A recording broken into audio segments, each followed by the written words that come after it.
Major League Soccer this weekend, match day number 4. Do you know where you can find it, Gareth Wheeler? You can find it on Apple TV and the MLS Seasons Pass. And see what I did there, ladies and gentlemen, viewer of this program, is move us on to our next conversation in the show. And that is Apple TV, because The Athletic did an anonymous MLS executive survey. These are always interesting when the people being surveyed genuinely believe in their anonymity. They will say occasionally some outlandish things. They'll chuck some things at the wall, try to see if they'll stick. It is often a very good look inside the inner workings of such a Goliath organization like Major League Soccer. And there was no doubt that when you read the piece on The Athletic, there is a sentiment from a few different MLS executives that the Apple TV deal is not what is the executives were hoping it would be. Some of them want to see it either revamped or discarded. Now, let's say elephant in the room. We are also a streaming platform in large part. So our perspectives on this certainly have a slant that not everyone agrees with, but that doesn't mean we can't have an opinion. And perhaps it even means we can offer opinions that might not seem obvious to the people who are so used to just turning on the 3-letter or the 2-letter in this country and getting their sports that way. There's clearly a shift in modern day. But when you see things that say, like, quote, a GM, they have to end the deal with Apple, it's bad for the fans. Ollie, where do you stand on this? I think, like a lot of comments that are made around TV, it's a very simplistic answer to a complicated question that doesn't have any easy answers. Like we've been going through for a number of years now, and I think still a number of years yet, like a shift in how people consume sports and entertainment in general, in people's TV habits. Some people still have the cable box.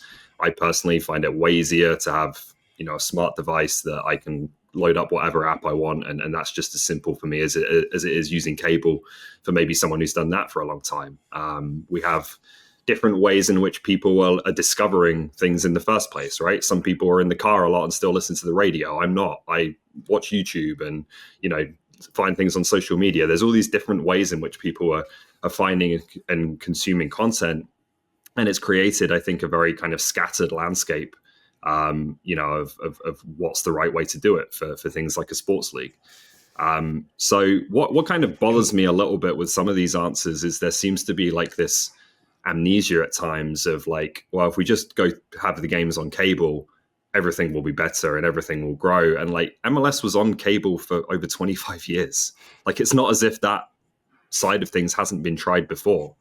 And there were good aspects for that in terms of accessibility, maybe, people having these channels and being more familiar with these channels. There were also disadvantages. The ratings were pretty stagnant for a long time for MLS on cable TV.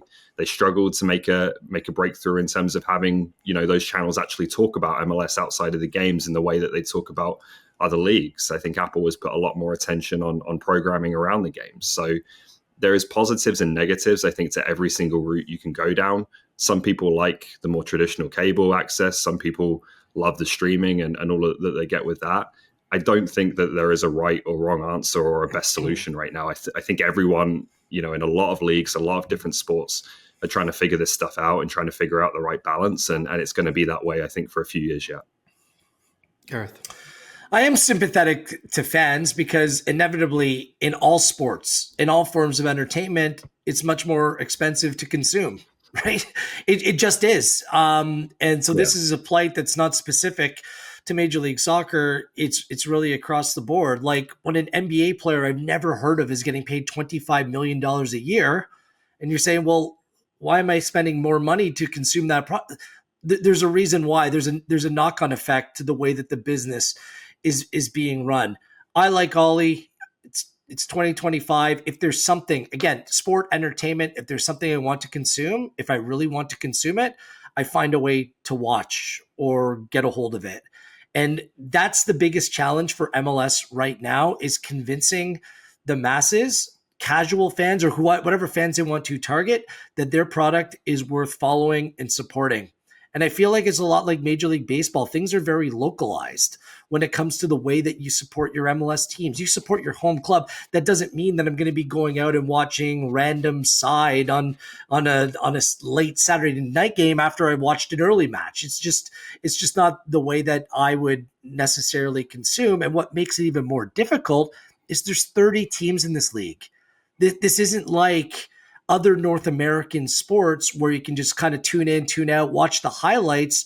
I consume soccer, I consume football in a very different way. And so that comes along with challenges, being able to sell why I should care about, the depth winger of of the ninth place team in the Western Conference. It's a very difficult sell. So from a marketing perspective, I think that the expansion has worked really well for Major League Soccer, bringing money, bringing new communities involved.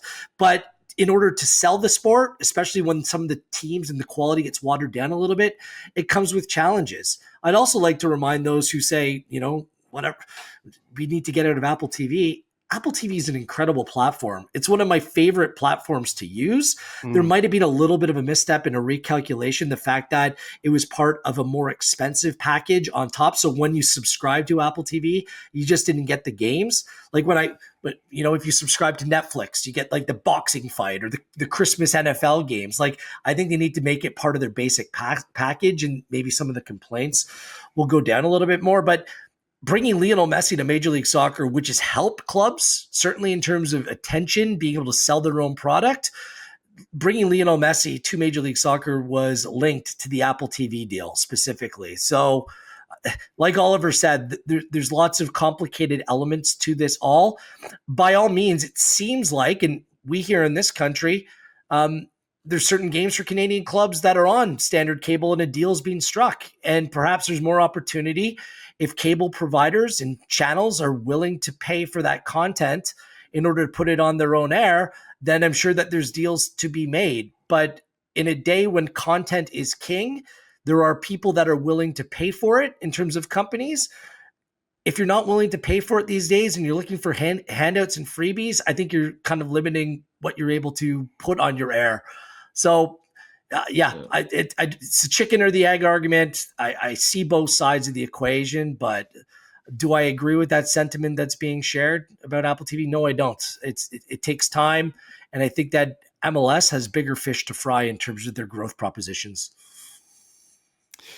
The UEFA Champions League is also only available on a streaming platform, in case you've forgotten. I'm sure if you're paying for DAZN, you certainly haven't forgot, because you want to talk about expensive, but I digress. Or the Premier League, 8 teams remaining. Anyways. That's right. You gotta pay to play by current day's standards. And if you have the DAZN, it's because you love the football, you love the rugby and the other offerings, but you'll be really happy to know that the cream has risen to the top, in a lot of ways, with the UEFA Champions League quarterfinals now being set. Of course, there's been drama. I cannot remember the last time we talked so much about a penalty kick in a round of 16. It's incredible, but it's been a tournament full of surprises, twists and turns. The new format, it's all down to 8.